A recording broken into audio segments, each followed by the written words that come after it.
Okay, so, excuse me. So now we're on idea 7, functions. And so we're going to have to know how to do 3 different types of functions to get through the project we're going to do in class. One of them's the sum, one of them's the PMT, and one of them's the if. Okay, so let's start with the sum. The concept of sum is saying, what if I had a whole bunch of numbers I wanted to add together? Well, the easiest way to get there is start by saying, okay, I want Excel to do some math, so I'm going to start by typing an equal sign. Now I need to tell it what function I want. I want to use the sum function. And notice as you type, it'll give you a list of different functions. You could look them up and see what these things mean. Right now we just want the simple sum. And it's a function, so we have to use function notation. And note, it's giving you a list now. It's kind of giving you directions. It's saying first you need to pick a number. Number 1, what's the first number you want added? So I want that box. Then, do you see put a comma? The little comma there means put a comma. Now add number 2. Add another number. Then add another number. And I can keep putting commas for each of my boxes here. And then once I have them all, I close my parentheses, I hit enter, and it gives me the sum of all the numbers. Now there's another way to do it. It's a little easier. Instead of doing number by number, I can just click on the first number I want and drag down. So I have highlighting all the numbers I want.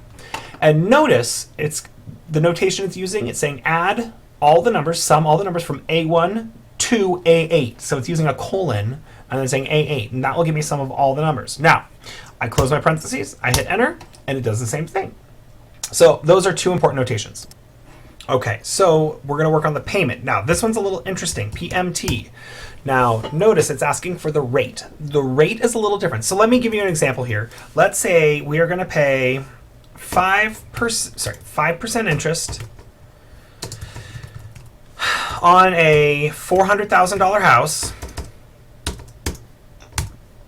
Oh, what do those mean? It means we have to expand a little bit. There we go. $400,000 house we're going to get that loan for 30 years. How much would and compounding monthly compounding. How much compounding and payments? How much would our payment need to be? Well, so we're going to have Excel do that for us. So we're in payment. Now notice it's asking for the rate. Here's where it's a little different. It wants the rate, which is 5%, so as a decimal, but it wants it per payment period. So we're paying per month, so it's 5%, that's per year, so we have to change it to per month, so we have to divide it by 12. So 0.05 divided by 12. Now when I put a comma, notice it's saying now it wants n per, which is number of payments. So what are the number of payments? Well, 30 years times 12 months. That'll give me my number of payments. Now, comma, PV, previous value. What is the amount at the beginning of the loan? $400,000. Notice you can't put commas in there because it would be telling you to go on to the next part. Comma, future value. Now, here's kind of cool thing. Notice that has the brackets around it.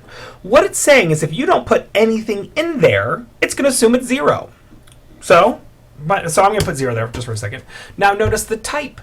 The end or the beginning. So if you don't put anything in there, it has the brackets, so it's going to make the assumption it's going to be to 0, but how Excel reads that is it means end of the month. So meaning we don't need any of that. So all we really need is to stop right here on the previous value, and everything else is okay as is. So we close our parentheses, and it's going to give us a payment for a 5% per year loan that is over the course of 30 years in monthly payments, so 30 times 12 on a $400,000 loan. We hit enter.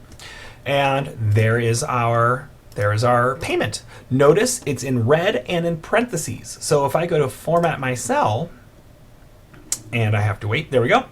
Notice it's currency, and it's saying, how do you want negative numbers displayed?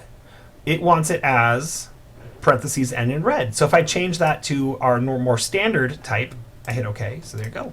So it's saying the payment is negative $2,147.29. Why is it negative?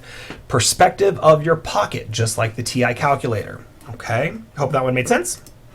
And now we're almost done. The only issue here is I have a 5-minute limit, and I'm going to run out of time, so I'm going to have to make another video to do the ifs.